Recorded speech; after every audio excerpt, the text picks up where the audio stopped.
दोस्तों स्वागत है आपका एक बार फिर। देखिए इसके अंदर हम एक डेप्थ एनालिसिस करने की कोशिश करेंगे, क्योंकि देखिए अभी पेपर 3 तारीख को हुआ और आज मान के चलें 7 हो गई है, तो 4 दिन हमें भी लग गए चीज़ों का एनालिसिस करने में। क्योंकि ऐसा नहीं है कि 11:30 बजे पेपर ख़त्म हुआ और 12:30 बजे वैसे आपने एनालिसिस देना स्टार्ट कर दिया, तो वो चीज़ें गलत है।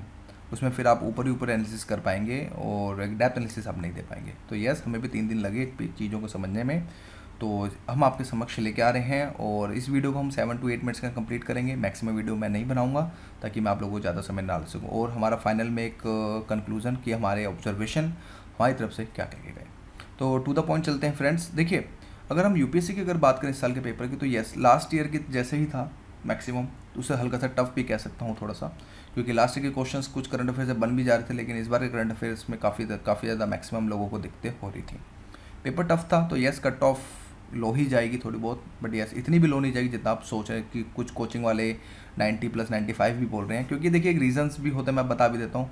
वो इसलिए कम बोल रहे हैं क्योंकि बॉस उनको कोचिंग चलानी है, उनके पैकेज भी तो बिकने हैं ना, टेस्ट सीरीज तो बेचनी है उनको मेंस की। सिंपल सी फंड है। तो मैं ये भी कह सकता हूँ, बस इसके बारे में और मैं कुछ नहीं कह सकता। तो खैर, तो गाइस सब्जेक्ट की बात करते हैं तो हमने कुछ डिफरेंट सेक्शंस में पैटर्न में हमने चेंज किया, यानी कि जो हिस्ट्री, ज्योग्राफी, इकोनॉमिक, ये सब चीज़ें आप देख ही रहे हैं। लेकिन हमने यहाँ पे एक चीज़ निकाली, एक ये निकाला कि फैक्चुअल टाइप के क्वेश्चंस कितने बने इस बार और एनालिटिकल टाइप के क्वेश्चंस कितने बने। क्योंकि इस बार का पेपर काफ़ी अनकन्वेंशनल था, यानी कि चीज़ें ज़्यादा एनालिटिकल चीज़ें निकल के आ रही थी। और साइड बाय साइड हमें ये भी पता चला कि करंट अफेयर का चाहे फिजन पढ़ लो, चाहे इंडीड पढ़ लो, चाहे चाचा पढ़ लो, कोई भी किसी के भी नोट्स पढ़ लो, कहीं ना कहीं वो फेल ही हो रहे थे। क्यों? क्योंकि आप पीआईबी को स्किप कर रहे थे। तो जहाँ पे पीआईबी जब स्किप हो जाती है, क्योंकि इस बार जो क्वेश्चन निकाले गए हैं मैक्सिमम, मैंने खुद क्रॉस चेक किया है, वो मैक्सिमम क्वेश्चन आप ट्रस्ट मी वो पीआईबी से निकाले गए हैं। और इवन द एक बुक आती है कॉन्स्टिट्यूशन ऑफ इंडिया, एक गवर्नमेंट की बुक है ये, यहाँ से क्वेश्चंस निकाले गए हैं। इवन द इकोनॉमिक के भी क्वेश्चन यहीं से निकाल दिए इन्होंने, राइट। तो जिस वजह से ओरिजिनल रिसोर्सेज को थोड़ा सा पढ़ने की कोशिश करें। मान सकता हूँ टाइम कम होता है, जिस वजह से फिर आदमी शॉर्टकट भागता है, बट क्या करें। खैर, तो हिस्ट्री से अगर बात करें तो इस बार कुछ 20 क्वेश्चन टोटल ओवरऑल पूछे गए, 20 में से, जिसमें मैं कह सकता हूँ कि मॉडर्न हिस्ट्री से 14 और यहाँ से कल्चर से 6 क्वेश्चन पूछे गए।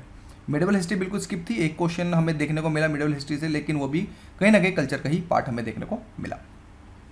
लेकिन अगर हम थोड़ा और डेप्थ में चलें, हल्की सी डेप्थ एनालिसिस करें पेपर का, तो हमें ये देखने को मिला कि 14 क्वेश्चन बिल्कुल फैक्चुअल थे, कि हाँ पता है तो हो जाएगा और नहीं है तो फिर नहीं होगा। फैक्चुअल का मतलब ये होता है कि दोस्तों की चीज़ आपको पता है तो क्वेश्चन हो जाएगा, अगर नहीं पता, बिल्कुल भी नहीं पता, तो फिर नहीं होगा। एनालिटिकल में ये होता है कि चीज़ें चाहे आपको पता हो या ना हो, लेकिन अगर आप क्वेश्चन सॉल्व करने बैठेंगे, अगर आपको बेसिक नॉलेज है तो वो क्वेश्चन आपका हो सकता है। लेकिन फैक्चुअल टाइप में इस तरह की चीज़ें नहीं होती। लाइक किसी क्वेश्चन में किसी का नाम पूछ लिया या किसी का लेट सपोज किसी कुछ भी पूछ लिया, तो फैक्चुअल टाइप का, तो वो चीज़ें फिर नहीं हो पाएंगी। तो यानी कि हमें देखने को मिला कि 14 क्वेश्चन फैक्चुअल और 6 क्वेश्चन एनालिटिकल। एनालिटिकल जैसे स्पेक्ट्रम भी अब यहाँ पे कुछ मैं कह सकता हूँ कि कुछ यहाँ पे स्पेक्ट्रम से भी क्वेश्चंस नहीं बनी, हमें डायरेक्ट हमें देखने को नहीं मिले अगर आपने डेप्थ स्टडी यहाँ पे नहीं करी है। तो एक तो ये चीज़ निकल के आई। दूसरा, ज्योग्राफी की बात करें तो फैक्चुअल इस बार यस कम थे, एनालिटिकल थोड़े से ज़्यादा थे, यानी कि 8 क्वेश्चन, टोटल मिला के 10 क्वेश्चन। इकोनॉमिक्स से 14, यानी कि 7 फैक्चुअल और 7 एनालिटिकल टाइप के क्वेश्चन थे। और ये क्या है, इसकी पूरी लिस्ट मैं आपको दे दूंगा अभी, आप थोड़ा सा वेट कीजिए, आपको सब बताता हूँ। इन्वायरमेंट में 5, और सच बताएं तो पूरा फैक्चुअल ही था। इन्वायरमेंट करंट से भी आया है, लेकिन वो मैंने करंट फेयर में उसको जोड़ा है क्योंकि करंट में चीज़ें ज़्यादा चल रही थी। तो लेकिन अगर बात करें फैक्चुअल टाइप की, जो आपकी बेसिक्स बुक्स हैं कि वहाँ से कितने क्वेश्चंस बने, मैं उन्हीं की यहाँ पे चर्चा यहाँ पे कर रहा हूँ। तो पॉलिटी की अगर बात करें तो कुछ हमारे अगेन अगर देखें तो 5 थे पहले, 5 फैक्चुअल, कि हाँ पॉलिटी का अगर आपने रट्टा अच्छे से मार रखा है तो क्वेश्चन बन जाएंगे।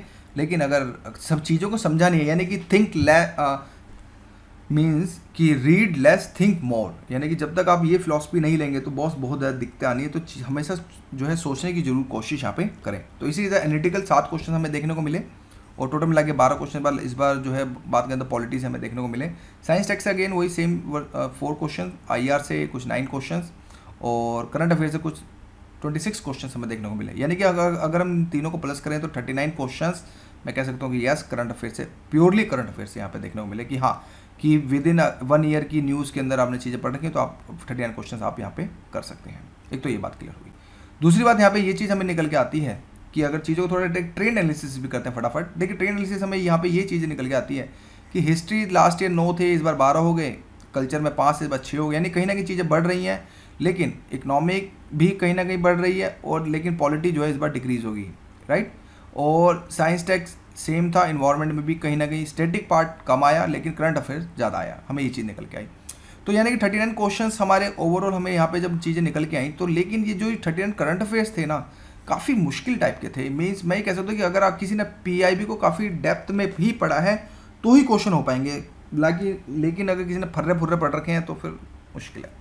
यही मैक्सिमम हुआ इस बार भी मैक्सिमम एस्पिरेंट्स के साथ भी यही हुआ, राइट। तो अब देखिए ये एनालिटिकल कैसे क्वेश्चन निकाले, तो देखिए मैंने सेट बी उठाया है और सेट बी के अंदर ये सारा मैंने पूरी इन्फॉर्मेशन दे रखी है कि क्वेश्चन 1, क्वेश्चन 5, क्वेश्चन 21 ये क्या है, फैक्चुअल टाइप की पूरी मैंने लिस्ट यहाँ पे मैंने दे रखी है। आप आराम से वीडियो पॉज करके आराम से आप टिक मार भी लगा सकते हैं, आप जैसा भी आपको चीज़ें समझ आएँ आप प्लीज़ कर लीजिएगा, क्योंकि अदरवाइज इन चीज़ों को मैं बोलूँगा तो फिर वही टाइम वेस्ट करने वाली बात है। तो ये साइंस करंट अफेयर के हो गए, इसी की जैसे इन्वायरमेंट का ये क्वेश्चन हो गया, फैक्ट्स टाइप के क्वेश्चंस, और आईआर के पूरा करंट बेस ही था आईआर तो इस बार, और ये कुछ करंट अफेयर क्वेश्चन और।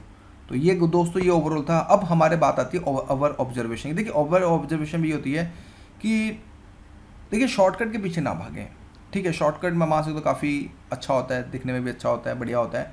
लॉन्ग कट थोड़ा सा एक बार लेंगे ना तो चीज़ें आपकी निकल के आएंगी। खुद के नोट्स बनाएं, द हिंदू को एक बोलते हैं ना रिलीजियस बाइबल की तरह पढ़िए, तो भले ही कोई नहीं 2 घंटे लग रहे हैं 3 घंटे लगे कोई नहीं, but maximum paper the Hindu से ही कहीं ना कहीं कोलैप्स हो रहा है, सच बोलूँ तो। लाइक त्यागराज वाला क्वेश्चन, त्यागराज के अंदर बात करें तो वो भले ही वो कल्चर से था लेकिन कहीं ना कहीं चीज़ें करंट से ही जुड़ी हुई थी, क्योंकि उस पर एक आर्टिकल भी आया था, तो वहीं से क्वेश्चन फ्रेम निकाल के उन्होंने वहाँ पे बना दिया।